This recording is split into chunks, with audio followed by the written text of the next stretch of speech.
बिस्मिल्लाहिर्रहमानिर्रहीम। अस्सलाम वालेकुम। मेरा नाम जवाद ताहिर है और मैं आपको अपने चैनल टॉप आईटी वर्ल्ड में खुश आमदीद कहता हूँ। आज हम मैथ क्लास 7 में लेक्चर नंबर 19 स्टडी करने जा रहे हैं। और जैसे कि आपको मालूम है कि हम एक्सरसाइज जो है वो स्टडी कर रहे हैं, तो इस एक्सरसाइज के हमने पहले 3 क्वेश्चन जो है वो पिछले लेक्चर में स्टडी कर लिए थे। तो आज जो है हम नेक्स्ट क्वेश्चन से स्टार्ट करते हैं। तो अभी तक अगर आपने अपनी बुक्स ओपन नहीं की तो पेज नंबर 30 निकाल लें ताकि हम एक्सरसाइज नंबर 2.1 आगे स्टार्ट कर सकें। तो यहाँ से क्वेश्चन नंबर 4 में जो क्वेश्चन नंबर 4 लिखा हुआ है, arrange the following rational numbers in descending order. तो यहाँ पर सबसे पहले मैं आपको बताता चलूँगा असेंडिंग और डिसेंडिंग में क्या फ़र्क होता है। तो ऐसी मैं आपको अभी चीज़ बताऊँगा, ऐसी एक आपको टिप बताऊँगा कि जिसकी वजह से आप जो है वो डिसेंडिंग और असेंडिंग को याद रखने में आपको आसानी रहेगी, बड़े से छोटा किस में और छोटे से बड़ा किस में है। तो ये देखें, इसमें पहले डिसेंडिंग में पहले डी लिखा हुआ है। तो जब हम ए बी सी डी करते हैं तो डी बाद में आता है। डी यानी कि बड़ी चीज़ है, जो चीज़ बाद में आती है तो वो बड़ी होती है, तो डी बाद में आता है। तो डिसेंडिंग का मतलब है कि पहले हम बड़ी चीज़ लिखेंगे और छोटी चीज़ बाद में लिखेंगे, ठीक है। इस तरह असेंडिंग है तो असेंडिंग में जो है ए पहले आता है और ए छोटी चीज़ होती है, तो हम असेंडिंग में जो है वो ए पहले लिखेंगे। तो उम्मीद है कि आपको डिसेंडिंग और असेंडिंग का बखूबी अंदाज़ा हो चुका होगा कि इसमें फ़र्क कैसे करना है। तो अभी यहाँ पर डिसेंडिंग है, तो डिसेंडिंग का मतलब ये है कि जो बड़ी चीज़ है वो पहले लिखेंगे और छोटी चीज़ बाद में लिखेंगे। तो इसका पहले जो पार्ट है यहाँ से स्टार्ट करते हैं। 3/4, 5/9 और 7/12। यहाँ पर इसके सोल्यूशन की तरफ चलते हैं, क्वेश्चन नंबर 4 के सोल्यूशन की तरफ। तो यहाँ पर जो है वो हमारे पास ये सोल्यूशन अभी ओपन हो जाएगा यहाँ पर। तो इस सोल्यूशन से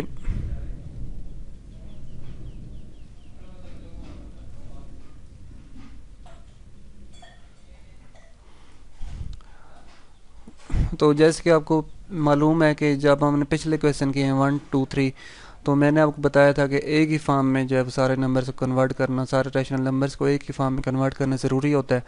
तो क्वेश्चन नंबर 3 में हमने किसी क्वेश्चन को जो है वो परसेंटेज की फॉर्म में कन्वर्ट कर दिया था और किसी क्वेश्चन को हमने जो है वो डेसिमल की फॉर्म में कन्वर्ट कर दिया था सारे नंबर्स को। तो यहाँ पर देखिए 3/4, 5/9 और 7/12, यहाँ से पता नहीं चला कि कौन सा बड़ा कौन सा छोटा है। तो हम इसको क्या करेंगे कि डिवाइड करने के बाद जो है हम डेसिमल की फॉर्म में इसको कन्वर्ट करेंगे। तो 3/4 को जब कन्वर्ट किया तो ये 0.75 आया, 5/9 को किया तो 0.55 आया और 7/12 को हमने जैसे किया तो ये 0.58 आया, ठीक है। तो अभी हमें बखूबी यहाँ से पता चल रहा है कि डिसेंडिंग है। डिसेंडिंग में सबसे बड़ा पहले लिखते हैं, सबसे बड़ा इसमें 0.75 वाला है। तो 0.75 वाली कौन सी टर्म है? ये 3/4 वाली टर्म है, ठीक है। तो 3/4 हमने पहले लिखा। उसके बाद दूसरे नंबर पर 0.58 है, ये तीसरी वाली टर्म है 7/12 वाली। तो 7/12 लिखा और फिर आखिरी बचा 5/9, तो वो 5/9 यहाँ पर लिखा। तो ये तीनों इस तरह में लगा कर लिख दिया और फिर साथ लिख दिया कि इस डिसेंडिंग ऑर्डर। इस तरह हम दूसरी पार्ट की तरफ चलते हैं। 3 -1.2 और -2 और 0, इसको भी हमने जो डिसेंडिंग फॉर्म में लिखना है।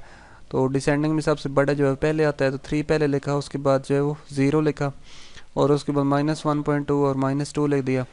तो यहाँ पर माइनस और प्लस का कंसेप्ट मैंने पहले भी आपको समझाया था कि माइनस में रकम जितनी बड़ी होगी तो वो बेसिकली जो वो इतनी रकम वो छोटी हो जाएगी, ठीक है। तो अब देखें -2 है और ये -1.2 है, तो इसमें -2 छोटा होगा और -1.2 जो है वो बड़ा होगा, ठीक है। तो बड़ा होगा तो फिर हम इसको पहले लिखेंगे और इसको जो है हम बाद में लिखेंगे। तो माइनस में जो भी रकम होती है तो वो ज़ीरो से तो छोटी होती ही होती है, ठीक है। तो इसलिए ज़ीरो से छोटी है तो ज़ीरो इधर लिखा और ये माइनस वाली टर्म जो है वो हमने यहाँ पर इस साइड पर लिख दी। उसके बाद जो इसका तीसरा पार्ट है इसकी तरफ चलते हैं। 4.5, 3/4, -2 और 0.5। तो एक ही फॉर्म में तब्दीली करने के लिए, बाकी तो सारे ठीक थे, इशारे की फॉर्म में ही थे। ये 3/4 जो है इशारे की फॉर्म में नहीं था, तो इसको हमने जैसे कन्वर्ट किया तो आंसर हमारे पास 0.75 आया।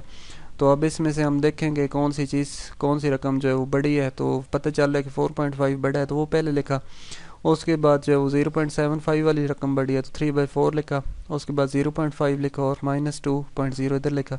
-2.0 सबसे छोटा क्यों है? क्योंकि इसके साथ माइनस लगा हुआ है, ठीक है। आपने इस बात को लाजमी अपने जहन में रखना है कि जो चीज़ माइनस में जितनी बड़ी होगी इतनी वो बेसिकली छोटी होगी। तो उसके बाद को इस पार्ट 4 की तरफ चलते हैं। 3.6, -1.5, -0.31 और -2.8, ठीक है। तो इसमें जो सारी टर्म्स पहले जो है वो इशारी की फॉर्म है, तो इसलिए हमें कोई डिवाइड करने की भी ज़रूरत नहीं है। तो सबसे बड़ी रकम 3.6 लिखी है, उसके बाद -0.31, -1.5 और -2.8। उसके बाद जो है हम क्वेश्चन नंबर 4 के पार्ट नंबर 5 की तरफ चलते हैं। 1/6, 1.75, -2.3 और 0। तो इसको जो है हम क्या करते हैं कि 1/6 को कन्वर्ट किया इशारी की फॉर्म में, 0.16 आ गया। 1.75 ऐसे ही लिखा, उसके बाद -2.3 को कन्वर्ट किया तो -0.66 आ गया और आखिर में 0 आ गया। ठीक है। तो अब हमने देखना है कि इसमें सबसे बड़ा कौन सा है। 1.75 बड़ा है तो वो पहले लिख दिया। उसके बाद जो है वो कौन सी रकम बड़ी है, 0.16 वाली रकम बड़ी है। 0.16 वाली रकम कौन सी है, 1/6 है, तो वो हमने 1/6 लिखा। उसके बाद कॉमा लगाया, कॉमा लगाने के बाद 0 और माइनस वाली रकम उसके बाद लिखी है। तो इसके बाद जो क्वेश्चन नंबर 5 की तरफ चलते हैं। तो क्वेश्चन नंबर 5 देखें कौन सा है। The length of 4 insects are, insect का मतलब कीड़े होते हैं, तो 4 जो कीड़े हैं उनकी लंबाइयाँ ये दी हुई हैं हमारे सामने। 0.02 सेंटीमीटर, 1/8 और 0.1 और 2/3।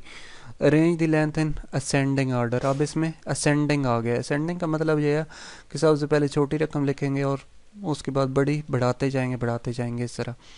तो इसके सोल्यूशन की तरफ चलते हैं। सबसे पहले हमने जो है वो इसको डेसिमल की फॉर्म में तब्दील किया। तो डेसिमल की फॉर्म में यहाँ पर तब्दील हुए हुए 1/8, 0.02 खैर पहले ऐसे ही लिख दिया। 1/8 को जैसे ही तब्दील किया तो ये 0.125, 0.1 इस तरह लिख दिया। फिर 2/3 को तब्दील किया तो ये 0.66 आ गया। तो इसका असेंडिंग ऑर्डर सबसे छोटी रकम इसमें से कौन सी है, तो हमें पता चला कि 0.02 ये सबसे छोटी है, तो यहाँ पर लिख दिए सबसे पहले। इससे थोड़ी सी बड़ी जो 0.1 है वो लिखी, और उसके बाद 0.125 उससे बड़ी, और ये सबसे बड़ी है तो ये यहाँ पर हमने लिख दी। तो अगर आपको अभी पता नहीं चल रहा कि फ़र्ज़ के आयन में और इसमें बड़ी रकम कौन सी है, तो हमने बेसिकली कंपैरिजन करना होता है। ये इशारी के बाद इधर 1 है और इशारी के बाद इधर 6 है, तो 1 बड़ा होता है या 6, ज़ाहिर सी बात है आपको पता है कि 6 बड़ा होता है, तो ये वाली रकम फिर बड़ी हो जाएगी। ठीक है। तो उसके बाद जो अगले क्वेश्चन की तरफ चलते हैं। Question number 6, the cost of 4 items on menu are RS9, RS 0.99, RS 9.99 and RS 19.99। Order this cost from least to greatest. Least to greatest का मतलब है कि असेंडिंग ऑर्डर। ठीक है, क्योंकि असेंडिंग में हम पहले लीस्ट लिखते हैं और उसके बाद जो है वो ग्रेटेस्ट लिखते हैं। तो इसमें जो हम यहाँ पर ही हमको पता चल रहा है कि 0.99 सबसे छोटा है, उसके बाद जो है वो 9, उसके बाद 9.99 और उसके बाद 19.99 सबसे आखिर में आएगा। तो यहाँ पर मैं आपको सोल्यूशन इसका दिखा देता हूँ। ये देखें, इसका आंसर यहाँ पर भी यही लिखा हुआ है, 0.999 और 9.99 और 19.99। ठीक है।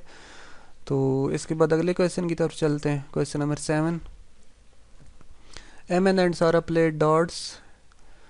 डॉट्स मतलब वो निशाने बांधने वाली जो गेम होती है। सामने कोई जो है वो एक बोर्ड से लगा होता है और उसके ऊपर कोई गुलदायरे से बने हुए होते हैं, उनके ऊपर जो है वो हाथों से कोई इस तरह की चीज़ें डॉट्स फेंकने होते हैं। ठीक है।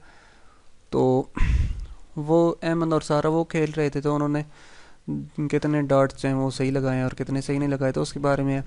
एमन hit the bull I 5 out of 18 times, कि एमन ने 18 बार जो है वो डॉट्स फेंके हैं, तो उसमें 5 बार जो है वो निशाना सही लगा है, यानी कि जो गुलदायरा जहाँ पर बिल्कुल सेंटर में गुलदायरा होता है वहाँ पर लगा है।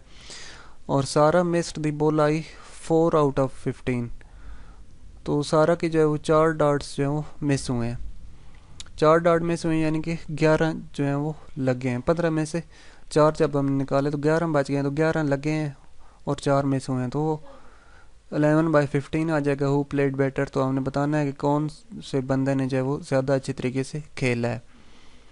ठीक है। तो यहाँ पर जो है वो लिखते हैं कि fraction of Ahmed, fraction of Ahmed कितनी है, 5/18। इसको हमने डेसिमल में कन्वर्ट किया 0.278। फ्रैक्शन ऑफ सारा, तो फ्रैक्शन ऑफ सारा कितनी होगी, 11/15, ये कितनी आती है 0.73।